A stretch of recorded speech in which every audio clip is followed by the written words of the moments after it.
नमस्कार, मेरा नाम डॉक्टर प्रोफेसर संदीप मिश्रा है। आज मैं आपसे वाल्व की बीमारियों के बारे में डिस्कस करना चाहता हूँ।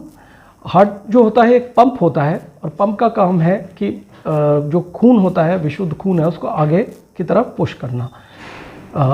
लेकिन अगर हार्ट पंप करता है तो ब्लड आगे भी जा सकता है, पीछे भी जा सकता है। तो उस पीछे ना जाए ब्लड, सिर्फ आगे ही जाए, उसको रोकने के लिए वाल्व होते हैं। हार्ट में 4 तरह के वाल्व होते हैं जो कि जगह जगह पे होते हैं और उनका काम यही होता है कि ब्लड का फ्लो एक ही डायरेक्शन में हो।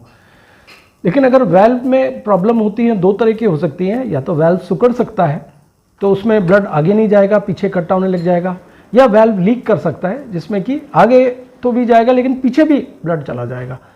तो जब वाल्व की जो प्रॉब्लम होती है उसके जो लक्षण होते हैं वो सांस फूलना होता है मेनली।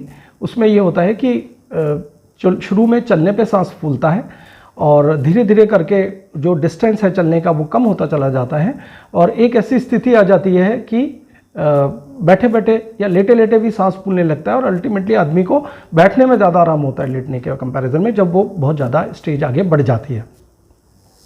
अब जो वाल्व की बीमारियां जो सबसे कॉमन है वो कई तरह से हो सकता है। हार्ट अटैक के भी वजह से हो सकता है या हार्ट फेलियर की वजह से भी हो सकता है, लेकिन जो सबसे कॉमन है इंडिया में वो है कि वाल्व में इन्फेक्शन की वजह से होता है।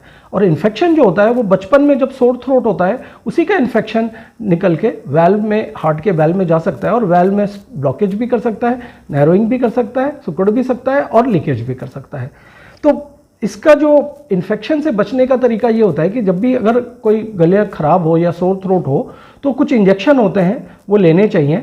और एक बार अगर वाल्व में थोड़ा सा इन्फेक्शन हो जाए तो फिर उसको आगे बढ़े ना, उसके लिए 3 हफ्ते में एक बार पेनिड्यूरा का इंजेक्शन लगता है।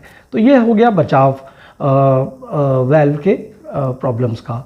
अब अगर वाल्व की प्रॉब्लम हो ही जाए तो फिर 2 तरीके होते हैं। या तो अगर नैरोइंग है या ब्लॉकेज है तो फिर गुब्बारे से उसको खोला जा सकता है, और अगर लीकेज है तो तार से ही एंजियोप्लास्टी की तरह ही वाल्व भी डाला जा सकता है। तो आजकल ये वाली भी टेक्निक आ गई है जिसमें कि बिना ऑपरेशन किए भी वाल्व को, नया वाल्व डाला जा सकता है। लेकिन अगर बीमारी ज़्यादा बढ़ जाए और तो फिर कभी कभी वाल्व की सर्जरी की भी ज़रूरत पड़ती है। स्पेशली अगर पैसे की कमी हो तो सर्जरी ही थोड़ी सस्ती पड़ती है, क्योंकि जो आर्टिफिशियल वाल्व डालना है एंजियोप्लास्टी की तरह वो अभी काफ़ी महंगा है। हो सकता है आगे चल के सस्ता हो जाए तो ये वाल्व भी डाला जा सकता है।